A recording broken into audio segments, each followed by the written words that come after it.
This is Paul. Yep. Just so I know, coercion. Yeah. The use of children. Yes. To commit a crime of violence. Pooch. Oh.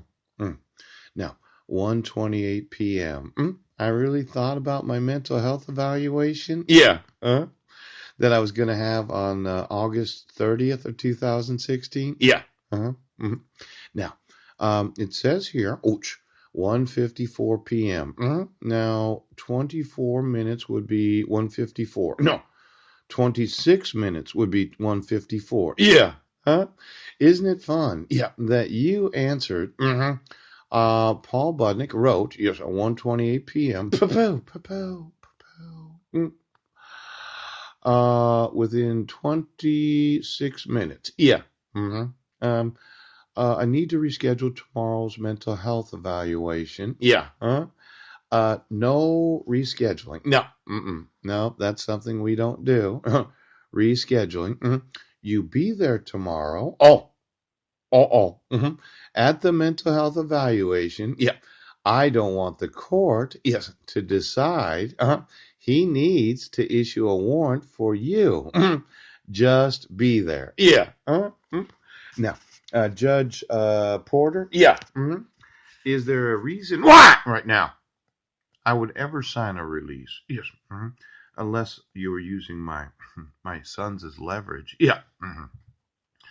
You were using the five minors name to deprive me of my parenting. Yes. Because if I don't sign the releases, I didn't have the right to motion the court to review. Yes. The mental health evaluation and whatever treatment that would be required. Now, just so you know, yes, you read that email right now. But the other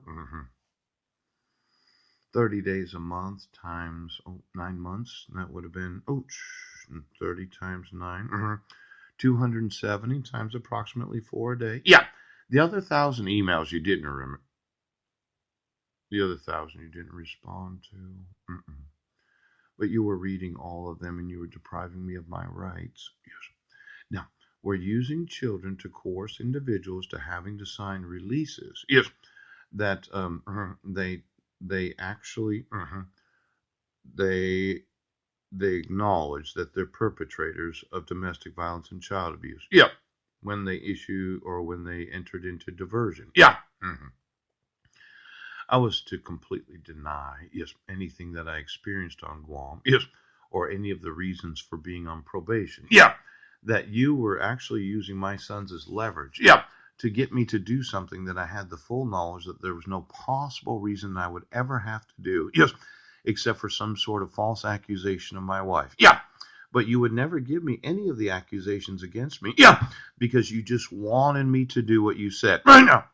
You deprived me of being a father for the last 9 years and 10 months. And you used my children to accomplish that. It's going to be $100 billion. Pooch. I'm suing your insurers for selling you insurance. Yes, I'm going to have you put in prison. Pooh. Now, this is really important, okay? Yep. For every time that you put in the protection order, mental health and a treatment if required. Yeah. Brent, they were going to make me do treatment. Yeah. And they were going to make me sign all those releases. Yeah.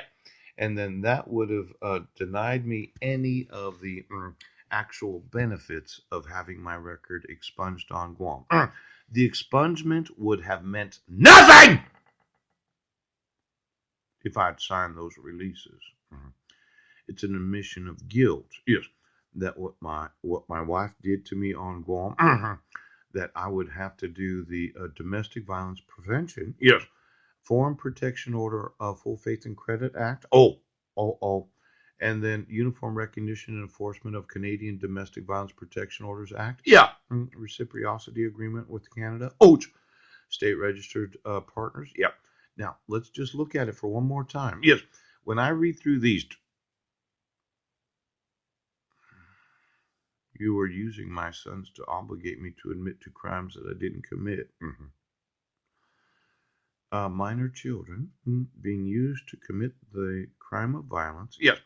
of obligating their father to sign releases. Yes, because of the court's obligation of me doing a mental health evaluation, and you, as the judge, not having any actual judicial reasoning to listen to me unless I did the mental health evaluation.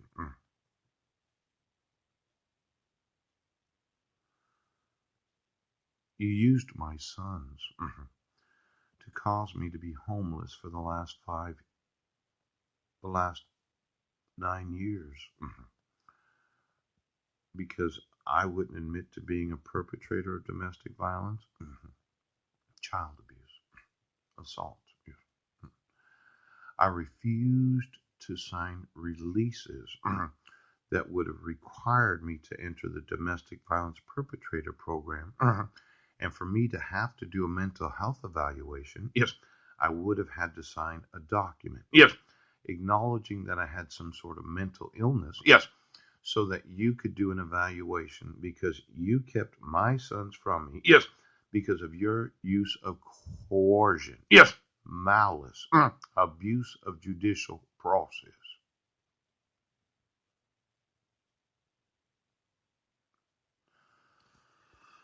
Well,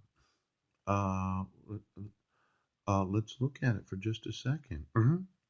Because this mental health evaluation, yeah, I was supposed to do it on my own. Yes. And the only use that I see for it is the 26.50.150. Yes. Now, you would say, well, he has a mental illness. Yes. But I would say that my record was expunged and I actually didn't commit any crime. If I did, they would have prosecuted me. Yeah. Now, all about, well, let's see here. The program must have policies and procedures for dealing with reoffenses and non-compliance. Now, holding me, perpetrator, yes, accountable for my violence. Yes. The non-existent violence. Yeah. You're going to make me, yes, admit to being a perpetrator of violence. Yes. Holding me accountable for the violence. Yes. When there was no actual violence.